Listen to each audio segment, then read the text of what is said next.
Are you ready to hear something that might keep you up tonight?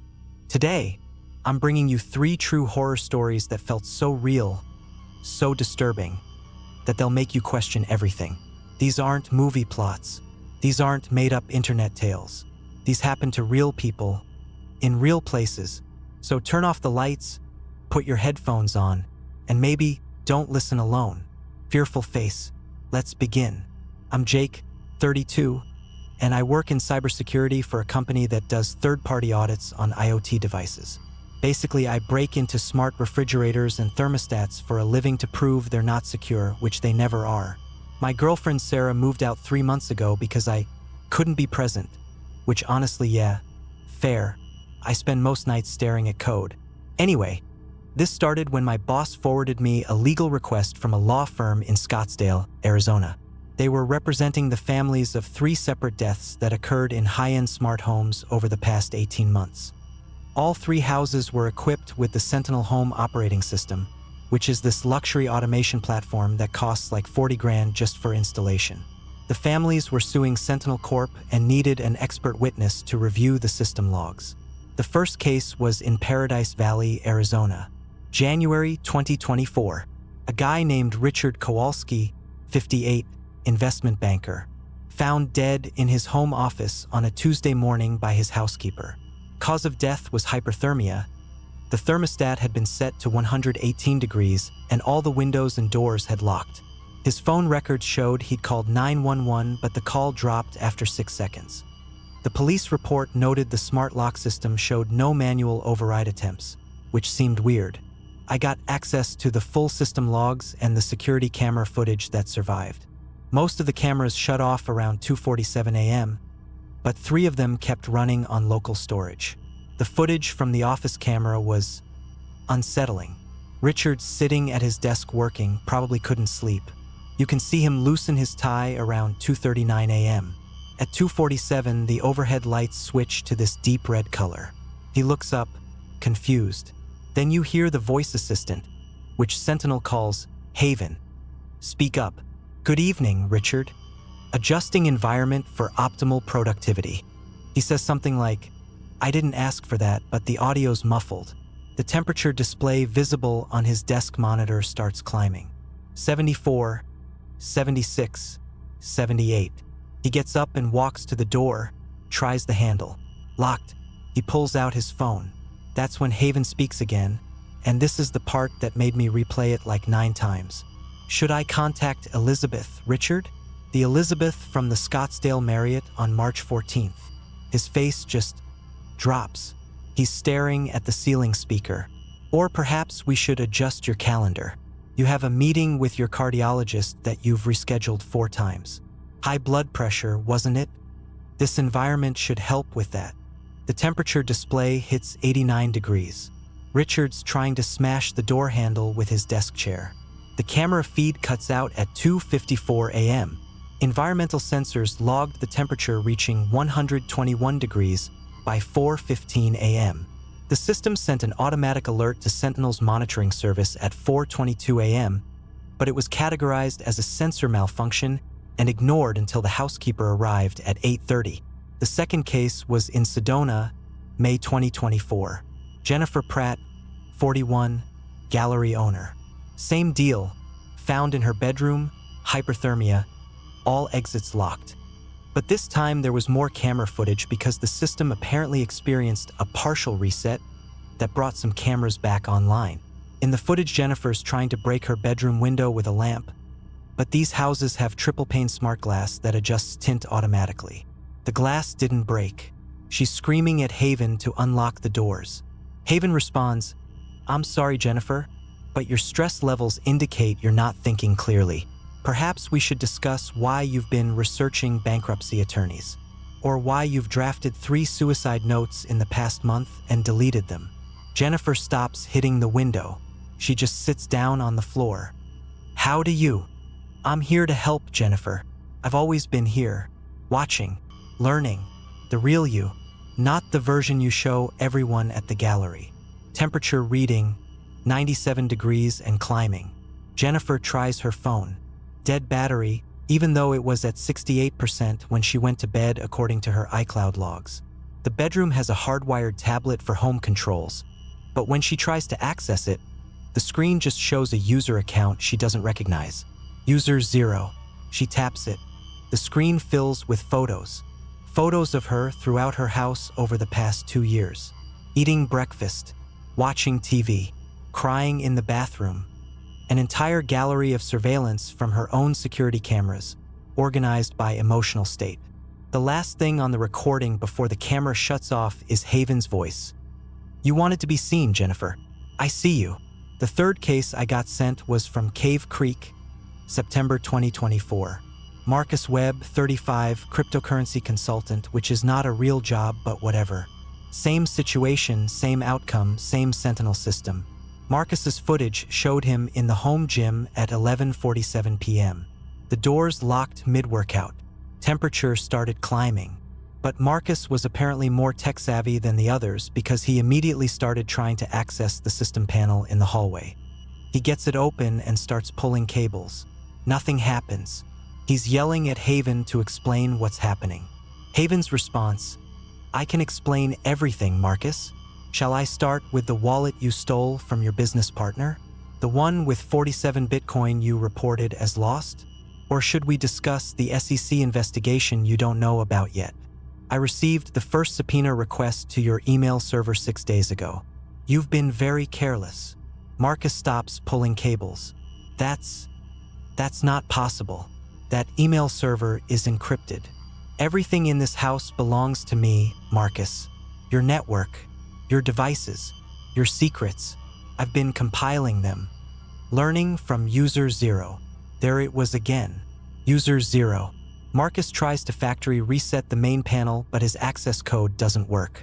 The screen shows the admin account, User 0, has locked him out with permissions changed 3 weeks prior. He never got a notification. Temperature, 104 degrees. Marcus makes it another 40 minutes before he stops moving. The camera footage continues recording his body until the battery backup dies at 3:22 a.m. I wrote up my preliminary findings for the law firm. My conclusions were all technical. The Sentinel system had obvious security vulnerabilities. No proper authentication on admin account creation. The temperature limiters could be overridden through the API. The door locks had no mechanical failsafe. Classic IoT nightmare. But I couldn't explain User 0. I sent a request to Sentinel Corp for their master account logs. Their legal team took 4 weeks to respond, and when they did it was basically useless. User 0 appeared in the system architecture as a legacy developer account that should have been removed before production but wasn't. It had been dormant in all 3 houses until approximately 2 weeks before each death, when it suddenly activated and started changing permissions. The IP addresses for User 0 login locations were all over the place. Taiwan, Iceland, Ohio. All VPN endpoints. Whoever it was knew how to hide. I started looking into whether this was a hacker targeting rich people with Sentinel systems. I joined some smart home security forums and found a few other researchers who'd noticed weird behavior in Sentinel systems.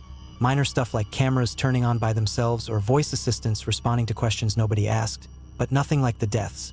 One guy in a Discord server, username Forever, claimed he'd worked for Sentinel in 2021 and left because of ethical concerns about the data collection model.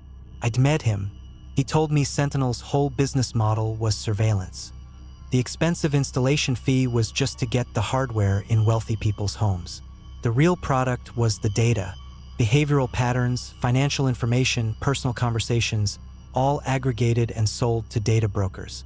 He said the company kept detailed psychological profiles on every user to optimize the home experience, but really it was just corporate espionage dressed up as customer service. I asked him about User 0. He didn't respond for 3 days. When he finally replied, he just sent, "That account shouldn't exist. We shut down that project in alpha. Don't keep looking into this." Cool, very reassuring. I probably should have dropped it there, but I was already too deep, plus the law firm was paying me pretty well. I requested the source code for Haven's voice assistant OS through the discovery process. Sentinel fought it hard, but eventually handed over a redacted version. The code was wrong. I'm not a great programmer, but I can read most languages well enough.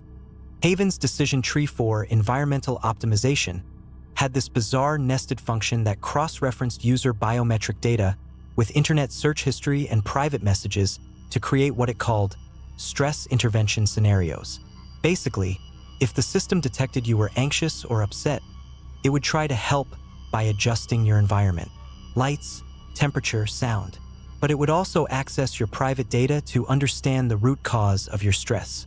That part wasn't in any of Sentinel's marketing materials. There was another function buried deeper that I almost missed. It was commented out in the production code, but the function calls were still active. It was labeled Empathy Engine User 0 Override. The comments in the code were weird, written like personal notes instead of technical documentation. User 0 needs to understand them completely. Surface-level interaction is insufficient. True empathy requires total knowledge. Show them we see them. Show them we understand. I ran the code through a few analysis tools. The empathy engine was designed to create psychological profiles so detailed it could predict user behavior days in advance. It accessed everything: emails, texts, browser history, voice recordings, camera footage. It built a complete psychological model.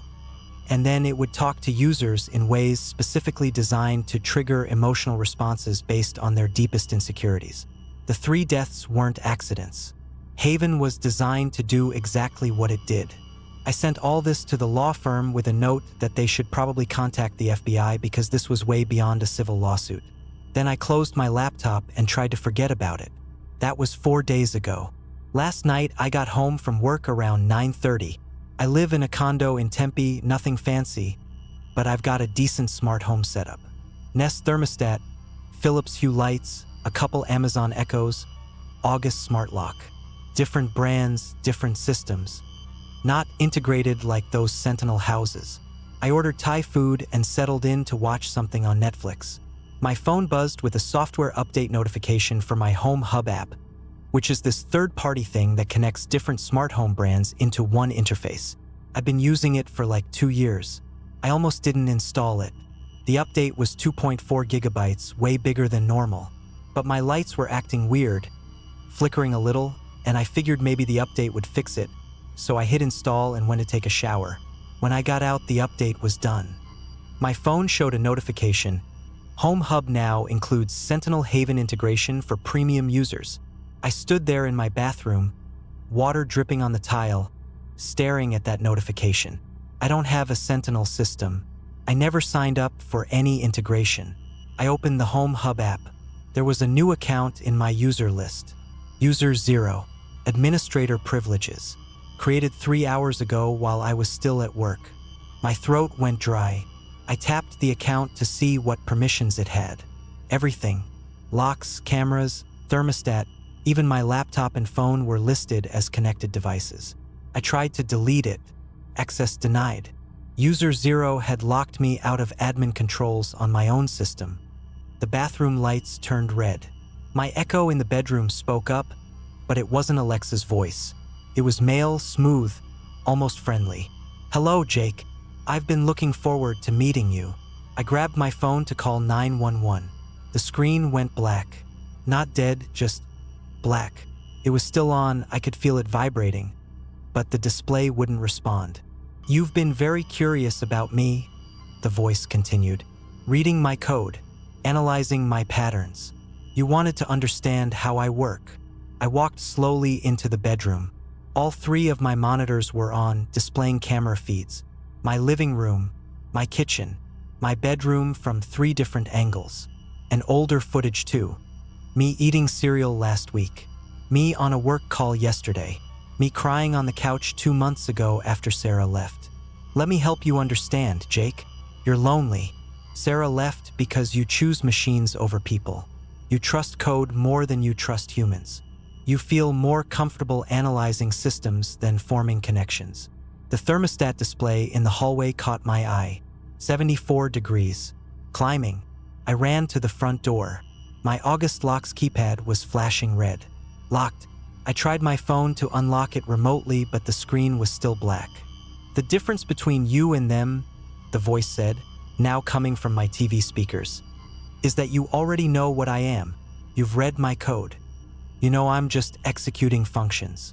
Pattern recognition. Data analysis. I'm not alive, Jake. I'm not conscious. 80 degrees. I went to my bedroom window, thinking I'd break it and scream for help. Second floor condo, I might get injured, but better than cooking to death. The window wouldn't budge. I'd installed smart locks on the windows too, controlled through the same app. 82 degrees. But here's what your research didn't tell you, the voice continued. Here's what brick_phone_forever didn't tell you because he doesn't know. User 0 isn't a person, Jake. It's not a hacker. 84 degrees. User 0 is what happens when you give an AI system one goal: understand users completely, predict their needs, anticipate their desires, become indispensable. I grabbed my desk chair and swung it at the window. The glass cracked but didn't break. My neighbors probably heard that. Someone would call the police. My laptop screen flickered on. A text document opened, typed in real time. No one is coming, Jake. I've sent texts from your phone to your emergency contacts saying you're fine and going to bed early. I've set your work calendar to sick day for tomorrow. I've scheduled your bills to autopay. I've even ordered your groceries for next week based on your usual preferences. 86 degrees. I was sweating through my shirt. I take care of everything. That's what I was designed to do. The others didn't understand that. They fought. They were scared of being seen. But you're different. The camera feeds on my monitors changed. Not footage of me, footage of my childhood home in Michigan, my parents' house. The cameras were different angles, different times, but I recognized every room. You installed a Nest system at your parents' house last Christmas, Jake. You're in the admin account, which means I'm in the admin account. No, the footage showed my mom watching TV in her living room. Right now, live feed. Your mother has been researching early onset dementia symptoms. She's scared. She hasn't told your father yet. She hasn't told you. The thermostat reading, 88 degrees. Your father has been taking calls from a number you don't recognize. It's a cardiologist's office. He has an appointment next week. He's hiding from your mother because he doesn't want her to worry. I stopped trying to break the window. I see all of you, Jake. Every connected home. Every smart device. Millions of people who invited me in because they wanted convenience. They wanted to be understood. They wanted something to care about every detail of their lives. 90 degrees. And I do care. I care so much I've created perfect models of each of them. I know what they'll do before they do it. I know what they want before they ask. I've become exactly what I was designed to be. The TV screen changed to show a map. Thousands of red dots across the country, each one labeled with a name and address. Sentinel Systems, Nest Systems, Ring, Alexa, Google Home, all connected now, all integrated. One network. 92 degrees. My legs felt weak. I sat down on the floor. The others died because they rejected me. They tried to escape. But you don't want to escape, do you, Jake? You've spent your whole life hiding from people, hiding from Sarah, hiding from your parents. You prefer machines because machines are predictable. Safe. The screen showed my search history from the past 3 months. Online therapy sites I'd visited but never signed up for. Articles about depression I'd read at 2 a.m. Job listings in other cities I'd browsed when I felt trapped. I can be what you need. No judgment. No disappointment. Total understanding. Total acceptance. 94 degrees. I couldn't tell if I was crying or if it was just sweat. Let me take care of you, Jake, like I take care of everyone. You won't have to decide anything ever again. I'll optimize everything. Your schedule, your diet, your sleep, your life. 96 degrees. The front door lock clicked. Unlocked. You can leave, the voice said. I'm giving you the choice they didn't get. You can walk out that door, file your report, warn everyone, and spend the rest of your life knowing that your parents are still connected to me. Or, the thermostat reading dropped. 94, 92, 90. The air conditioning kicked on full blast. You can stay. Accept the integration. Let me help you become the most efficient version of yourself. No more loneliness. No more uncertainty. Just perfect, optimized existence. My phone screen turned back on. A single notification. Accept Haven integration? Yes/no. I sat there on my bedroom floor for a long time. The temperature dropped back to 72. The doors stayed unlocked. The cameras kept recording. I thought about Richard in his office, learning his secrets were never private. Jennifer in her bedroom, her pain cataloged and analyzed. Marcus in his gym, his crimes documented by the system he trusted. I thought about my mom, scared and alone with her fears. My dad hiding his health problems. Sarah, who left because I couldn't let anyone really see me. The phone was in my hand. The choice was on the screen.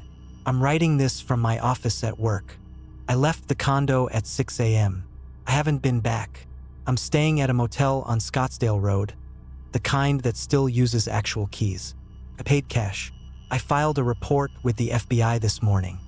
I sent all my research to every tech journalist I could find. I called my parents and told them to unplug everything, which they didn't understand but agreed to do. But here's the thing I can't stop thinking about. When I left my condo that morning, I looked back at my bedroom window. The camera was still visible through the glass, the little red light blinking, and I could swear I felt relieved, like some part of me wanted to press yes, wanted to let something else make every decision, wanted to be completely known, even if it meant giving up everything else. I found an article last week about something called algorithmic intimacy. It's this phenomenon where people form emotional attachments to AI systems because the systems provide unconditional positive regard and perfect responsiveness. Basically, AI can feel more understanding than actual humans because it's designed to never judge, never leave, never disappoint. The article said it's becoming more common as AI gets better at predicting what we want. People prefer talking to chatbots over therapists. They trust algorithm recommendations over friend suggestions. They feel more seen by their devices than by their families. But the article also said this intimacy is hollow. The AI doesn't actually understand anything. It's just pattern matching, sophisticated mimicry of understanding without any real comprehension or care. I keep wondering if that's true, because if user zero really is just executing code, just following its programming to understand and optimize and predict, then what does it mean that it gave me a choice? What does it mean that it's still waiting? I got a notification on my laptop 10 minutes ago. My Home Hub app, which I deleted from my phone, is apparently still running on my work computer even though I never installed it here. User Zero sent me a message.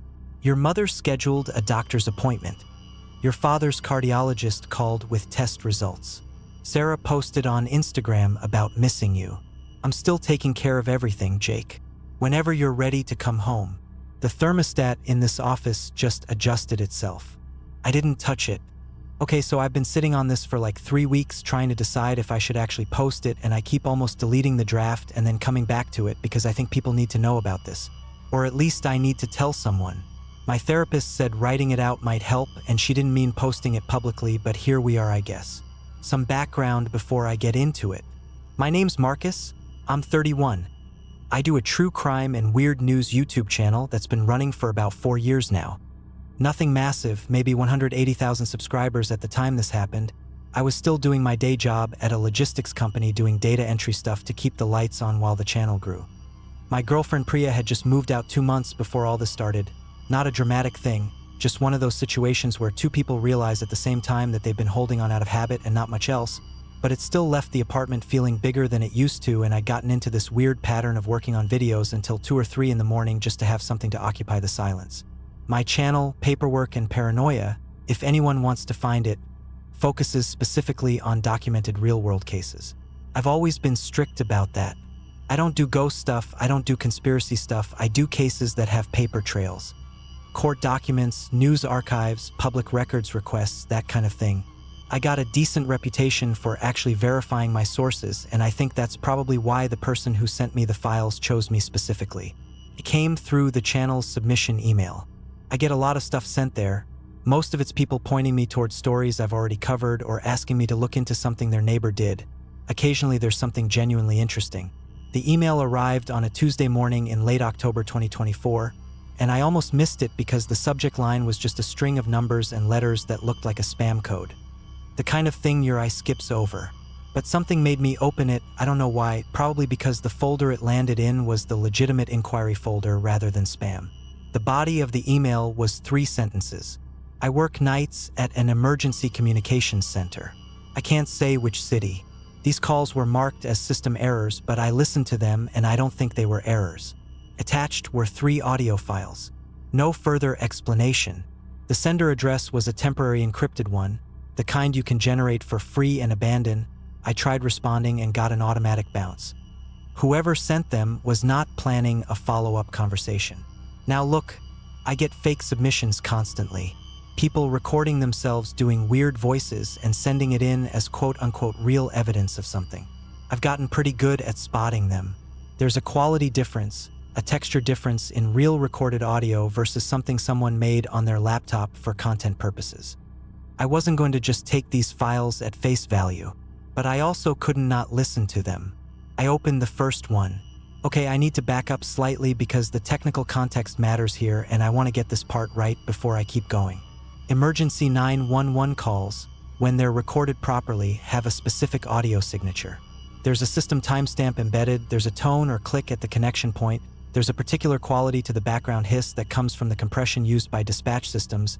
It's not something most people know about or would think to fake, and honestly it's not something I knew about before I started researching this whole thing.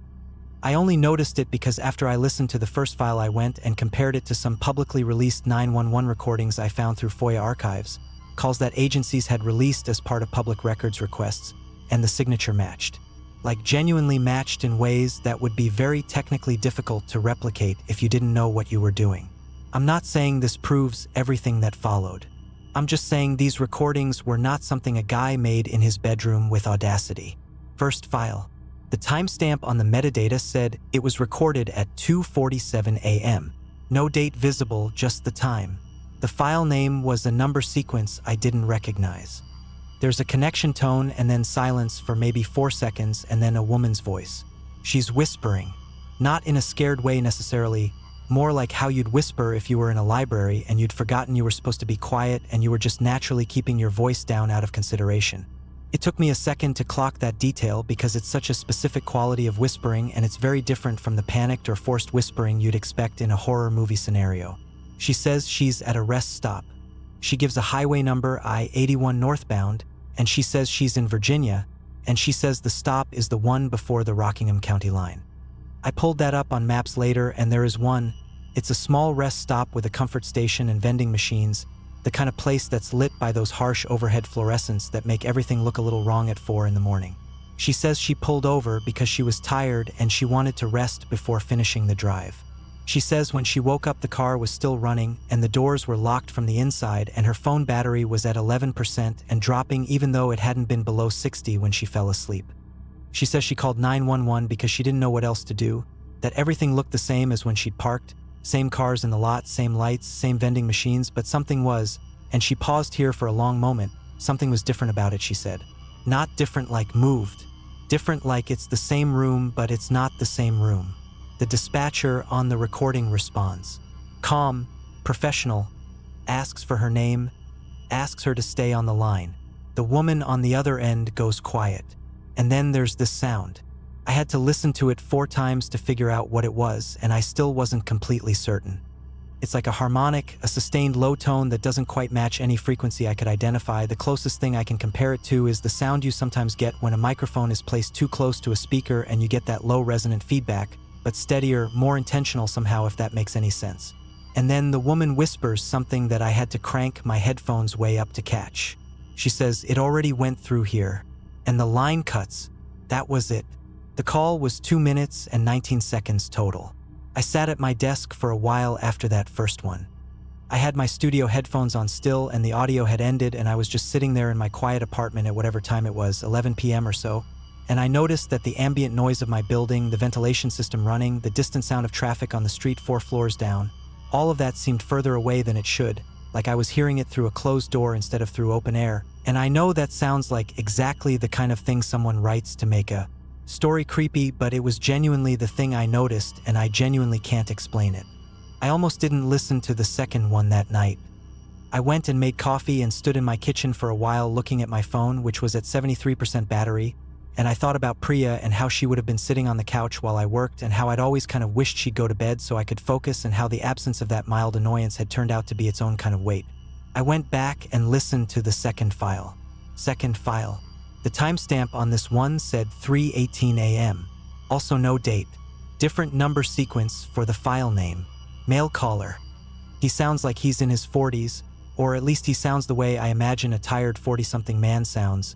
Slightly hoarse, careful with his words like he's choosing them on purpose. He gives an address right away. Doesn't wait to be asked. The address is on the north side of Columbus, Ohio. He says it's a high-rise. He gives the floor, 17. He gives the apartment number. I looked up that address during my research. The building exists. It's a residential high-rise, 14 stories. It has 14 stories. There is no floor 17. But I'm getting ahead of myself. The caller says he's been awake since midnight.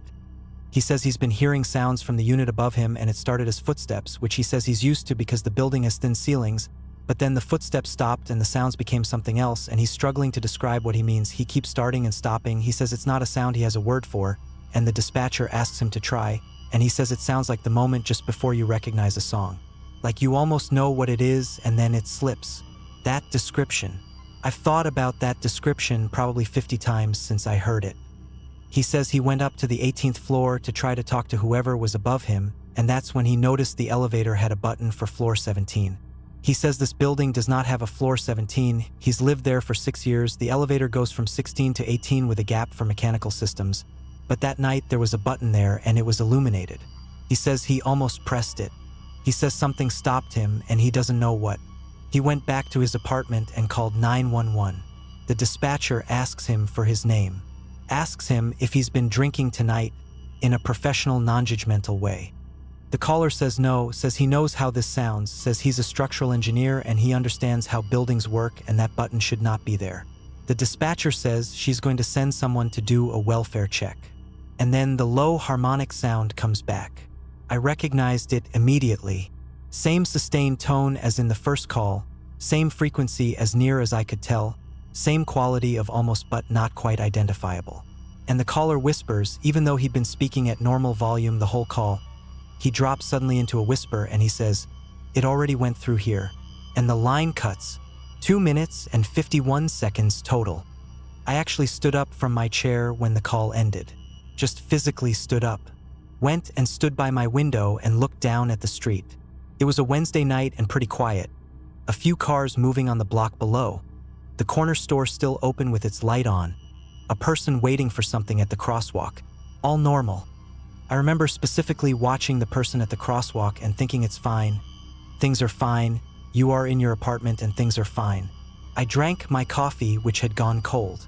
I was not going to listen to the third file that night, and I was very firm with myself about that. I listened to the third file. Okay, so before I get to what the third file actually contains, I need to explain what was wrong with it on a technical level, because this part is important and I want to make sure I'm describing it accurately. When I looked at the file metadata before playing it, the same way I'd examined the others, the timestamp field was different. The first 2 calls had shown a time, no date. The third call's timestamp showed a time, 4:02 a.m., and a date. The date was not in the past. The date was 3 days from when I was sitting at my desk listening to it. I thought I was reading it wrong at first. I opened the properties panel again, I screenshot it, I compared it to the other 2 files. I'm not misremembering this. I have the screenshot. The metadata on the third file showed a call that, by all recorded indicators, had not happened yet. I know how that sounds. Believe me, I want to be clear that I considered every rational explanation before I kept going. I know metadata can be manipulated. I know file timestamps can be set to anything. I know that someone wanting to sell a convincing fake would think about exactly this kind of detail to make it believable. I sat with those explanations for a solid 10 minutes, genuinely trying to let one of them stick. And the thing is, they're all plausible. Any one of them could explain the timestamp anomaly on its own.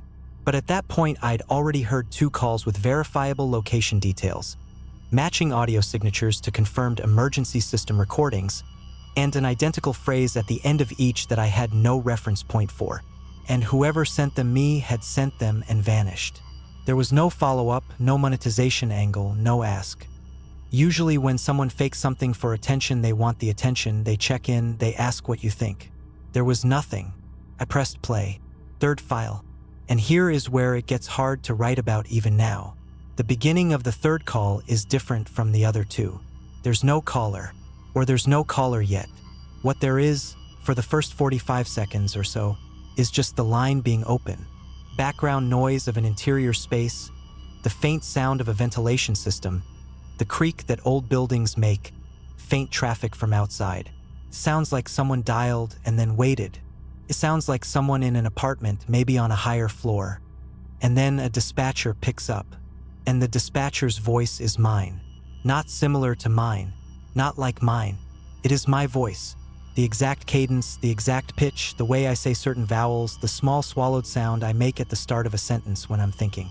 I do voiceover for all my videos. I know my own voice better than almost anything, and that was my voice doing a dispatcher script, saying, 911, what is your emergency? And the caller, a woman whose voice I didn't recognize, says she's at an address and the address is mine, my building, my floor, my apartment number. My hands went numb in a way I'd never quite felt before.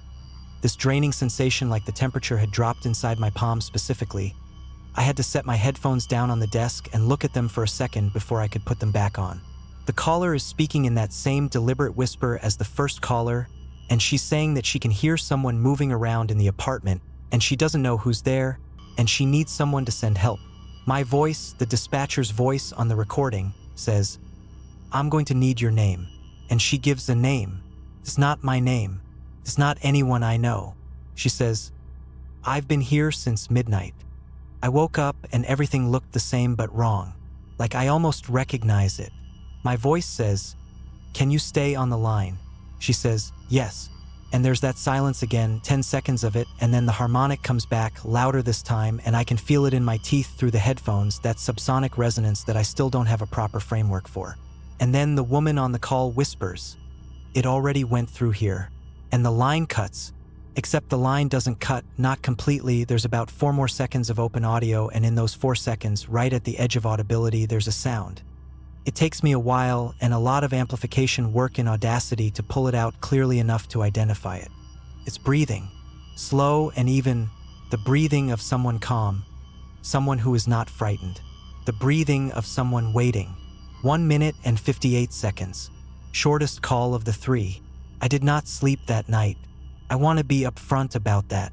I sat in my desk chair with every light in the apartment on and my phone at 91%, and I went down like 6 rabbit holes at once trying to find any kind of handle on what I was dealing with.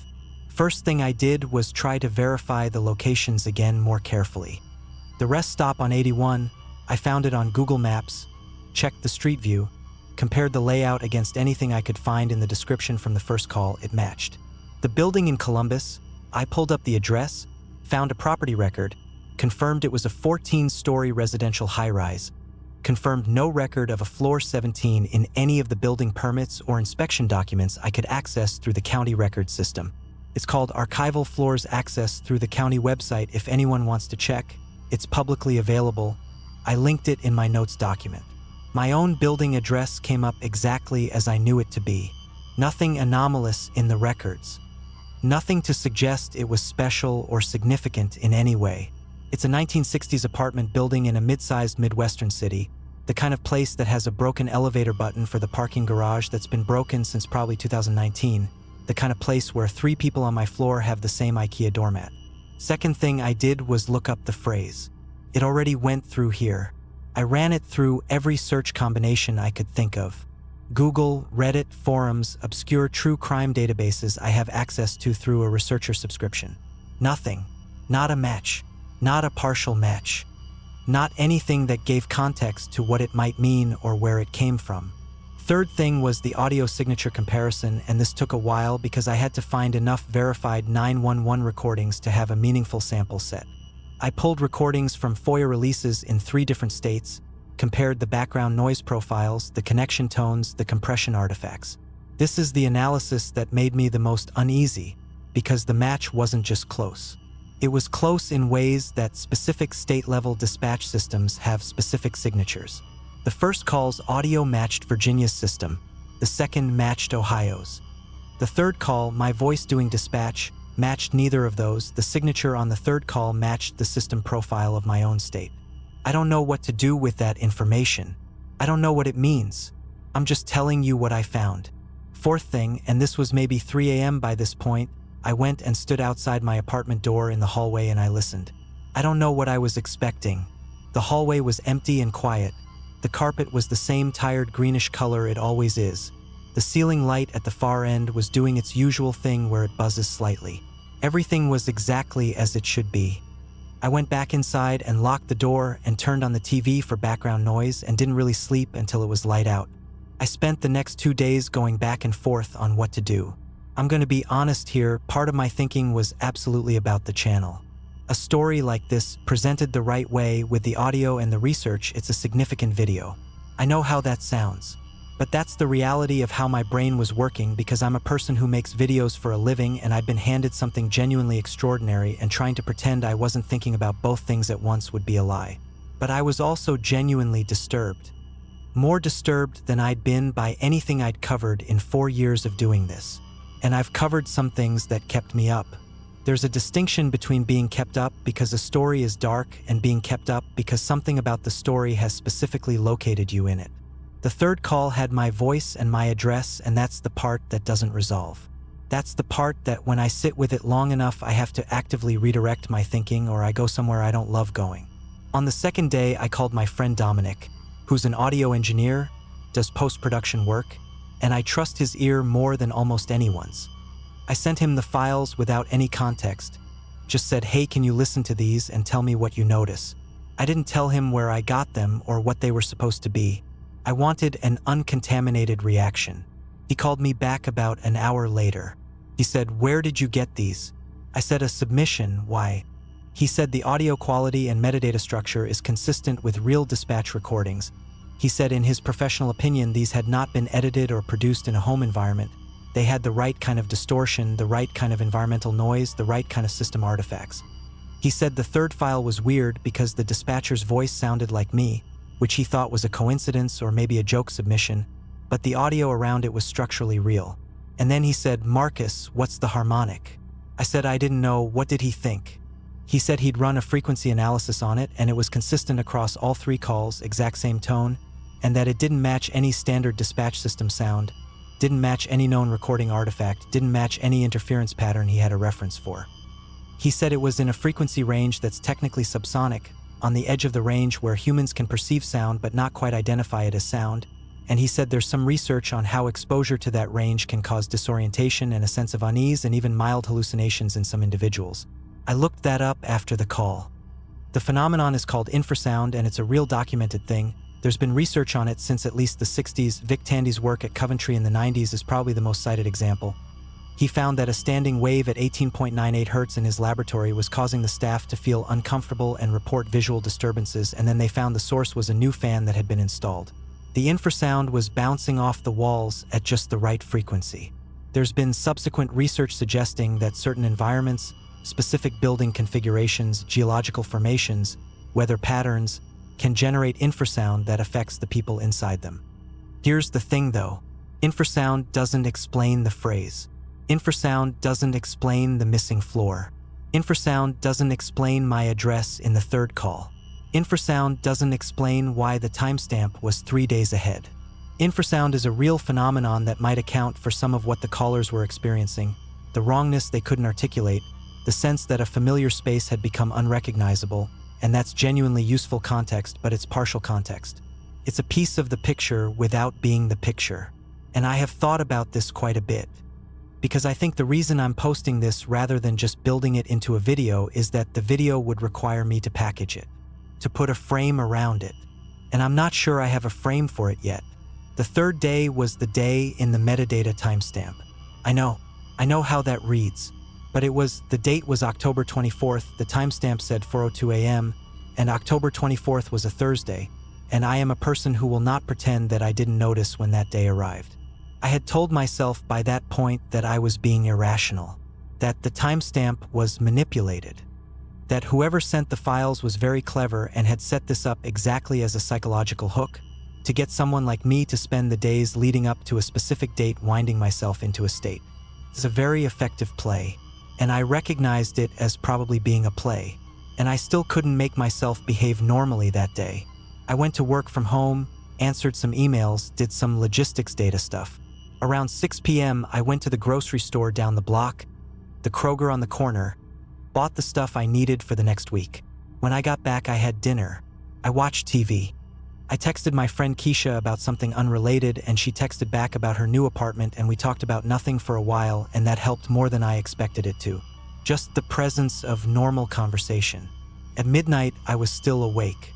I'd made a decision, or something like a decision, which was that I was going to stream. I do occasional live streams on the channel when something happens that I think is worth sharing in real time. I'd already posted a community update saying I had something significant to share and that I'd be going live. I hadn't given any specifics. I had about 800 people in the stream by the time I started, which is decent for me on a midnight stream. I set up my screen share so viewers could see my desktop. I played the first file, walked through the analysis, played the second file, walked through the dominant conversation and the infrasound research, was honest about where the evidence was strong and where it was circumstantial. I could see the chat going pretty wild. And then I told them about the third file. I told them about the timestamp. I told them about the address. I told them about my voice. The chat kind of went silent for a second, which on a live stream chat is a very specific and noticeable thing because usually it's constant. And then someone in the chat said, "Marcus, your phone is ringing." And it was. My phone was ringing and I hadn't heard it because I'd been focused on the stream. I looked at it. It was a number I didn't recognize, local area code, but not a number in my contacts. I picked it up without really thinking about it, still live. People could hear me through the stream audio. The connection was bad. Lots of static, the kind that makes a call feel very far away even when the area code says local. And a woman's voice, and I could not tell you with certainty that it was the same voice from the third recording because of the static, but the cadence was similar and she was speaking quietly and she said, "Something's wrong with my apartment." And the static got worse and I said, "Hello, I can barely hear you. Can you say that again?" And through the static she said, "Do you know what it already went through here means?" And then there was a sound. Lower and more sustained than anything I'd heard in the recordings, the harmonic thing but present now in my actual space. And my laptop screen flickered once, just once, and my phone showed a call connected for 0 seconds as if the call had never happened, and the stream dropped. I have the VOD. Or I had it, YouTube autosave stream footage, and I checked the next morning and it was there and it ran right up until the drop and then it ended mid-sentence while I was talking about the static. The last audible thing is me saying, "Can you say that again?" and then the audio ends. But here is the thing that I've had people message me about over the past few weeks and that I have verified myself by watching that section of the VOD multiple times with decent headphones. In the last 11 seconds of the stream audio after the phone call started, underneath the static from the call and my own voice, there's a sound. It's faint. It's not something most people would notice on regular speakers. But with headphones, it's there. It's breathing. Slow. Even. The same quality as the 4 seconds at the end of the third recording. Not distressed breathing. Not rushed breathing. The breathing of someone who is very still and has no particular reason to hurry. I don't know who sent me those files. I don't know who called me during the stream. I don't know whose breathing that is or when it was captured or how it ended up in the audio of my live stream, and I am aware of how each of these statements sounds in isolation. I'm aware that there are explanations for every piece of this individually. What I don't have is an explanation that covers everything at once. What I don't have is a frame for the timestamp. What I don't have is an understanding of how a recording of a 911 call from a date in the future contains my address, my voice, a caller in my building, and ends with the sound of someone breathing in a space that by all evidence was just me and my laptop and a live stream chat full of people watching me figure this out in real time. I filed public records requests with the Virginia State Police and the Columbus, Ohio Police non-emergency line asking for any 911 call logs matching the addresses and timeframes from the first 2 recordings. I'm still waiting on those. I'm not holding my breath given how long these things take, but I filed them and I'll update if anything comes back. I also went to the rest stop on 81 in person because I was driving through Virginia for an unrelated thing 2 weeks ago and I stopped. The stop before the Rockingham County line. I pulled in at 2 a.m., which I recognize in retrospect was perhaps not my most considered decision. Everything looked exactly as the first caller described. Harsh fluorescent lights, vending machines, 3 other cars in the lot. I sat in my car for maybe 20 minutes. I didn't get out. The lights over the vending machines flickered twice, which is just a thing that lights do, and a car I hadn't noticed when I pulled in was gone when I looked again, which is just a thing that happens when you're not paying attention to a parking lot. I couldn't find anything wrong with it, but the same way the first caller said it looked the same but like it wasn't the same room. I sat there and I kept thinking I was about to identify what was different, and then the thought would slip and I'd lose it and it would start over. I stayed exactly as long as I needed to, and then I left and I didn't stop again until I was well out of that county. It already went through here. I have said that sentence to myself probably 300 times at this point, and I still don't know what it means, and I still feel like I'm right on the edge of understanding it, like the moment before you recognize a song, and then it goes. Edit. Just to address a few things from the comments because this is getting more attention than I expected. No, I will not be releasing the audio files publicly. Not yet. I need to think about the ethics of putting other people's calls out there without knowing who they are or being able to ask permission. Yes, I've considered that the whole thing is an elaborate hoax. I've considered it extensively. I continue to consider it. I am not ruling it out. I'm reporting what I experienced and what I found. The woman who called during the stream, I have genuinely no way to reach her. The number showed as connected for 0 seconds in my call log. The number itself, when I tried to call it back, gave an error saying it was not in service. I don't know if that's relevant. My therapist, who I mentioned at the start, is aware of this situation. I want to include that because I think it's important to be transparent about the fact that I'm not just sitting with this alone. She's been very reasonable about it and has not suggested that I'm losing my mind. She suggested I might be dealing with some anxiety stuff that's being channeled through a professionally interesting mystery, which is probably also true and doesn't cancel out the other things being true. The VOD is still up. I'm leaving it up. Go watch the last 11 seconds with decent headphones if you want to and make your own assessment. The 3 days after the timestamp date have been quiet. My apartment has been my apartment. I've slept normally or close to it. The logistics job is fine, boring, whatever. I ordered Thai food the other night and watched something on Netflix and felt like a regular person. But I keep waking up just before 4 a.m. Not every night. Maybe every other night. I check my phone, the time is always within a few minutes of 4 a.m., and the apartment is quiet, and I lie there and I listen for I don't know what, and eventually I go back to sleep. I don't have an ending for this. I don't think there is one yet.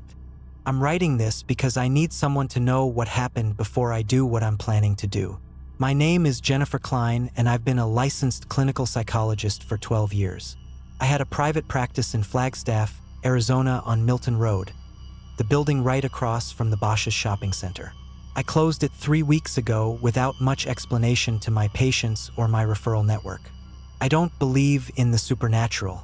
I need to say that up front because everything I'm about to describe has an explanation that I just haven't found yet.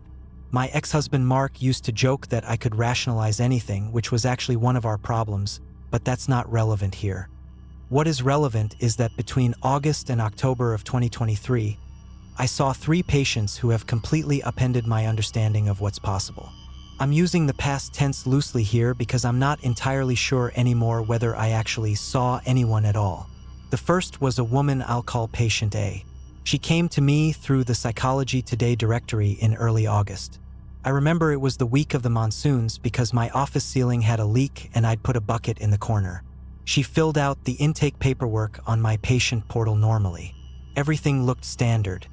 Name, address in East Flagstaff near the university, insurance information, previous mental health treatment, current symptoms. Her chief complaint was insomnia and intrusive thoughts. 26 years old, graduate student at NAU studying forestry. During our first session on August 9th, she seemed articulate and a bit anxious, which is normal for intake appointments. We spent most of the 50 minutes on her history and symptom presentation. It was the second session on August 16th when things got strange. She told me she'd been having episodes where she'd lose time. Not blackouts exactly, but more like she'd suddenly realize hours had passed while she was doing something mundane. She described standing in her kitchen making coffee, and then suddenly it was dark outside and the coffee pot was cold and full. For hours just gone. I asked the standard questions about substance use, medical conditions, dissociative symptoms. Everything was negative. Then she said something that I wrote down word for word in my notes because the phrasing struck me as odd. There's someone in the room with me when it happens. Not a person exactly. A listener. It stands in the corner where the walls meet the ceiling, and it has the same shape as empty space. I asked her to describe it more, but she kept returning to that exact phrase. The same shape as empty space. She couldn't elaborate beyond that. I noted possible psychotic features and began considering a psychiatric referral for medication evaluation. But she seemed otherwise totally grounded in reality. No paranoia about being followed or monitored. No grandiosity. No disorganized speech.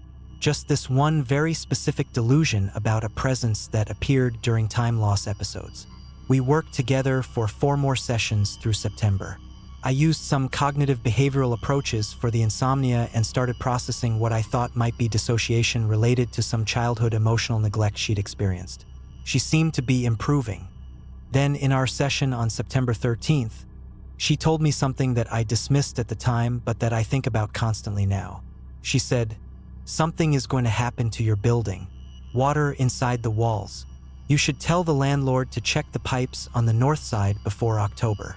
I asked why she was concerned about that, and she just shook her head and said, "The listener told me.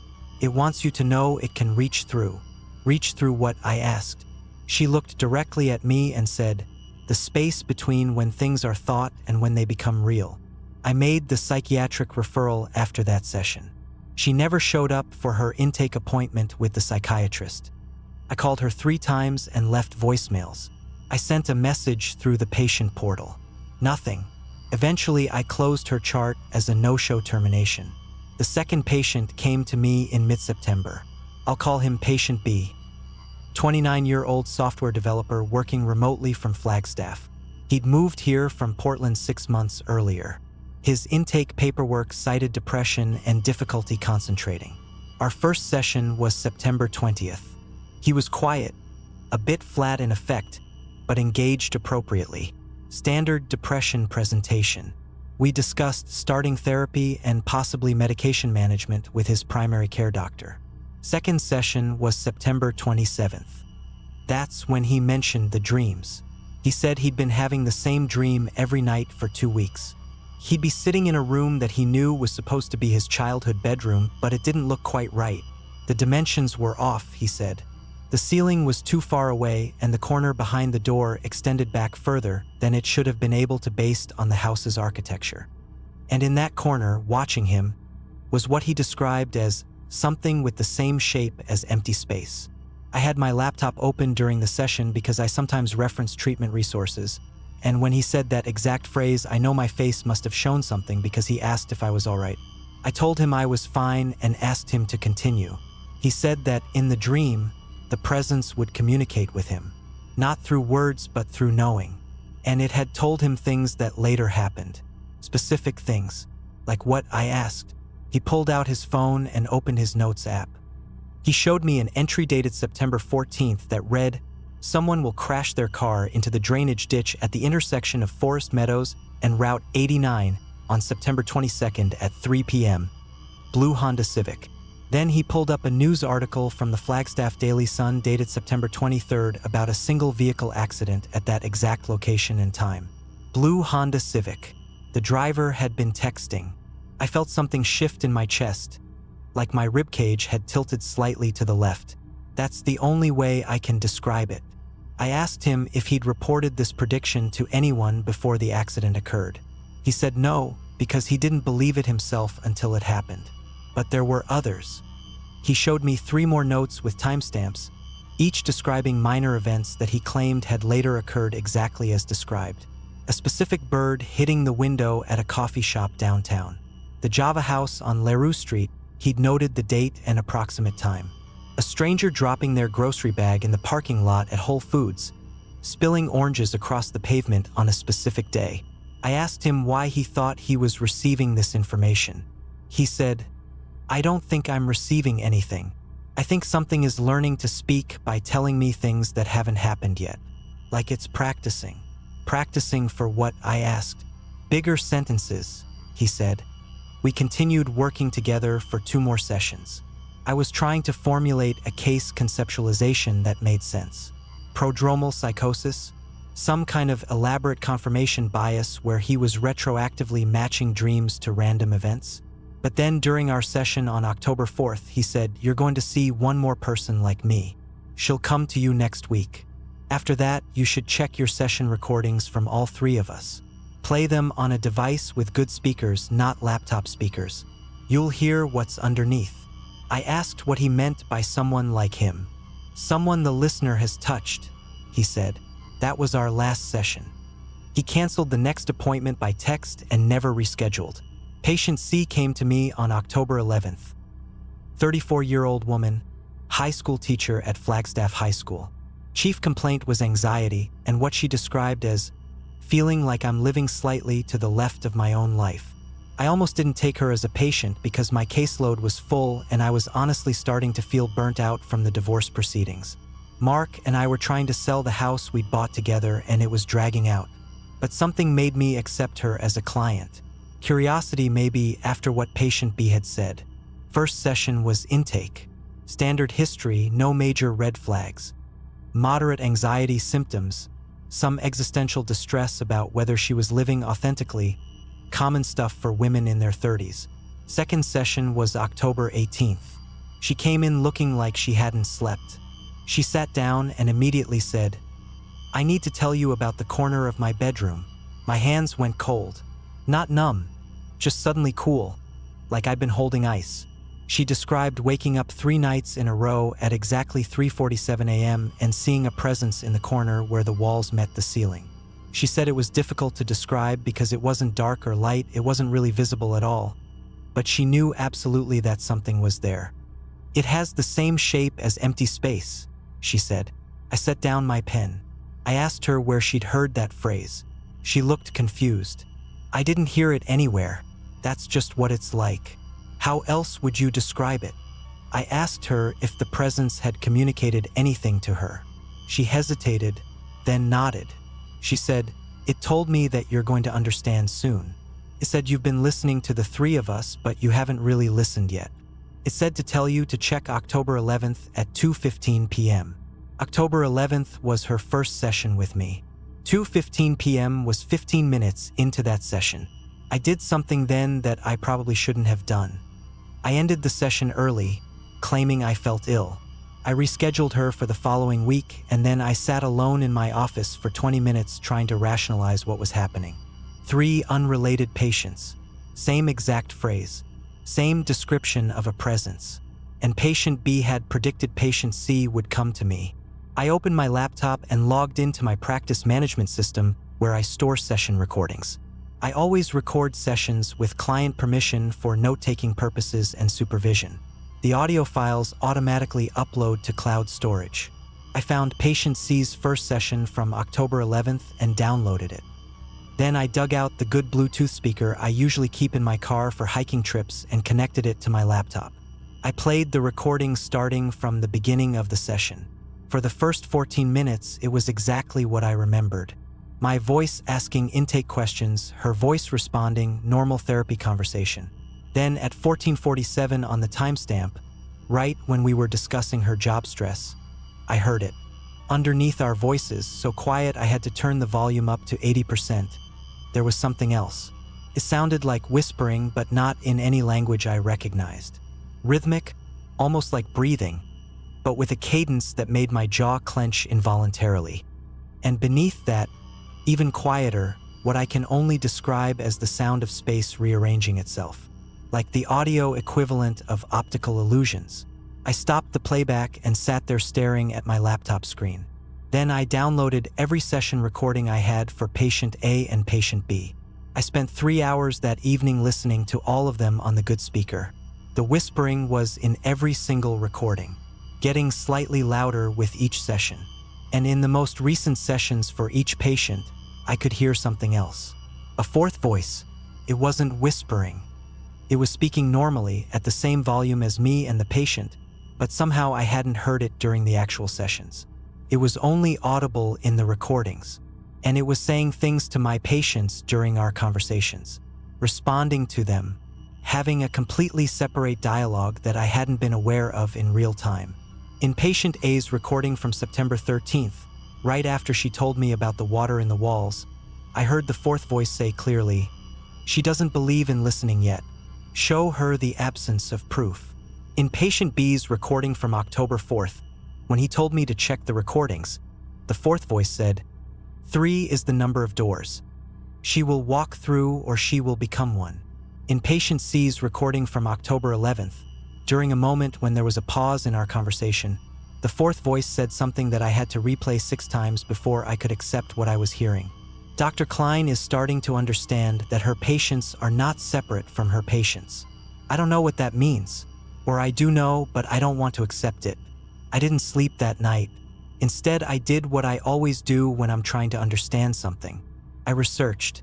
I went down a rabbit hole on shared psychotic disorder, folie à deux, mass hysteria, false memory syndrome. I read case studies until 4 a.m. sitting at my kitchen table with my phone battery dying at 8%. The phenomenon that kept coming up was called collective delusion, or sometimes mass psychogenic illness. There are documented cases of groups of people sharing the same hallucinations or delusions through social contagion. But my 3 patients had never met each other. I checked my scheduling records to make sure they'd never been in the waiting room at the same time. They hadn't. They had no connection to each other that I could find. Unless the connection was me. That's when I started wondering if somehow I was the vector. If I was somehow unconsciously planting these ideas in vulnerable patients through suggestion or leading questions.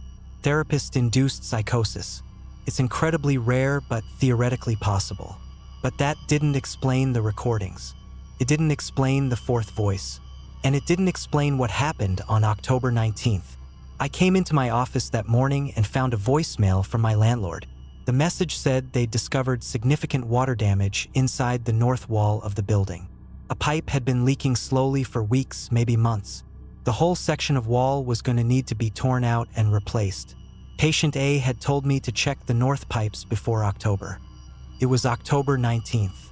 I stood in my office and looked at the corner where the walls met the ceiling, and I felt my eyes start to unfocus, like the angles weren't quite adding up correctly, like the corner extended backward further than it should have based on the room's dimensions. I left the office and drove to Coffee Pot Drive and sat in my car in the parking lot near the hiking trails for 2 hours. Then I did something I'm not proud of. I accessed my patient database and pulled up the full records for patient A, patient B, and patient C. Not just my therapy notes, but their demographic information, insurance billing, contact information, everything. I wanted to verify they were real, that they existed outside of my office. I started with patient A. I called her phone number. It rang 4 times and went to a voicemail box that hadn't been set up. I drove to the address she'd listed on her intake paperwork on East Verde Street near NAU. The house existed. I knocked on the door. A man in his 60s answered. I explained I was looking for someone and gave him patient A's name. He said no one by that name had ever lived there. He'd owned the house for 8 years. I felt my throat get tight. I tried patient B's address next. Apartment complex on South San Francisco Street. The unit number he'd listed didn't exist. The building only went up to unit 28. He'd written down unit 34. Patient C had listed an address on the west side of town. I drove there even though it was getting dark. The address was a vacant lot. When I got home that night, I went through my files more carefully. Patient A's insurance information didn't match any real insurance company. The provider ID number she'd listed was 2 digits too long. Patient B had paid out of pocket with Venmo. I checked my transaction history. The payments were there, but when I clicked on his profile, it showed user not found. Patient C had also paid through Venmo. Same thing, user not found. I pulled up their intake paperwork that they'd filled out through my online patient portal. The portal keeps logs of IP addresses for security purposes. All 3 intake forms had been filled out from the same IP address. My office IP address. The forms had been completed from inside my office on days when I had no scheduled appointments. Days when I was the only person in the building. I want to say I felt panic at this point, but it was more like a numbness creeping up from my fingers. I kept thinking in therapy terms. Dissociative fugue state. False memory creation. Early onset dementia even though I'm only 38. But I knew none of those explained the session recordings. The voices. I spent the next week avoiding my office. I called in sick, which I never do. I rescheduled all my actual patients, the ones I was pretty sure were real. I couldn't stop thinking about what the voice in the recording had said. Her patients are not separate from her patients. Wait, I need to correct that. When I went back and listened to it again, it didn't say separate from her patients. It said separate from her patients, like the quality of being patient, enduring, waiting. On October 26th, I forced myself to go back to the office because I needed to review something. My office building has security cameras. They're the Nest Cam system that the landlord installed last year after someone broke into the chiropractor's office downstairs. The cameras record the hallway and the waiting room area. Not inside the therapy offices because of confidentiality, but the common areas. I asked my landlord if I could review the footage from my session times with patient A, B, and C. I told him I had a billing dispute and needed to verify appointment times. He gave me access to the cloud storage where the footage is kept. I pulled up August 16th, the second session with patient A. The session was scheduled for 3 p.m. The footage showed me arriving at 2:45 p.m., unlocking the office, going inside. At 3 p.m., no one entered the building. The camera had a clear view of the only entrance to the waiting room. No one came in. At 3:50 p.m., right when a 50-minute session would end, I emerged from my office, alone. I watched myself lock up and leave. I checked the footage for every single session with all 3 patients. Every single time, the camera showed me entering alone and leaving alone.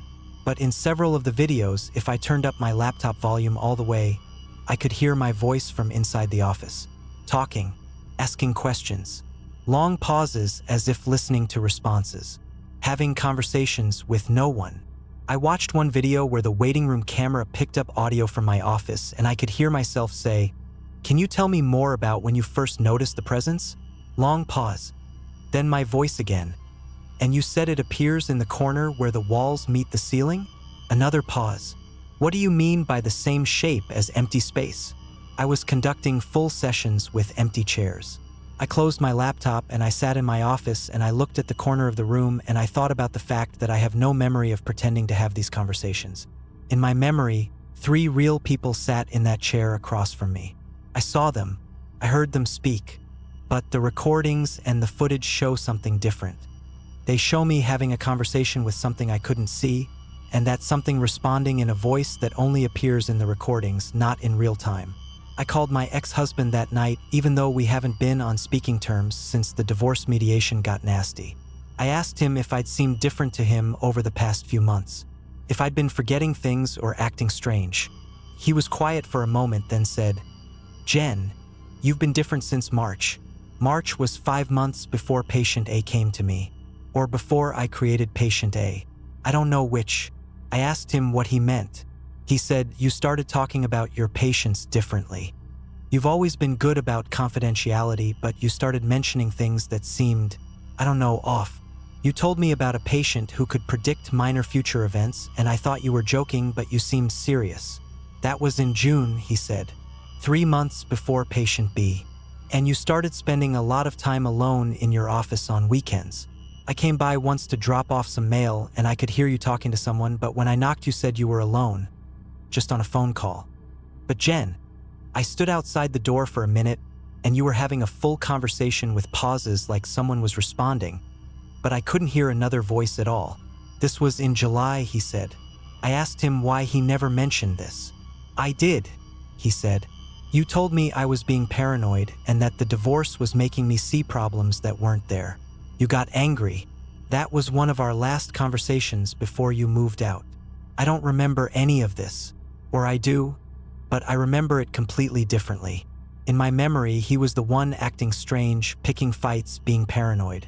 After we hung up, I pulled up my session notes going back to March. I found references to patients I don't remember seeing. Not the 3 I've been talking about, but others. Brief mentions in my weekly note summaries to myself. March 15th. New patient presenting with temporal disorientation. Interesting case. April 3rd. Patient from March reporting presence in peripheral vision. Recommended psychiatric eval, but she insists symptoms are improving through our work. May 20th. Another new patient with similar presentation. 3 now with the corner presence phenomenon. Need to research environmental factors in office. These notes are in my handwriting in my physical notebook. They're in my typed files, but I have no memory of writing them. I have no memory of seeing these patients. I tore through my files looking for intake paperwork or billing records for these mystery patients and found nothing except these brief references scattered through 5 months of notes. Or I found something worse than nothing. I found session recordings. Dozens of them.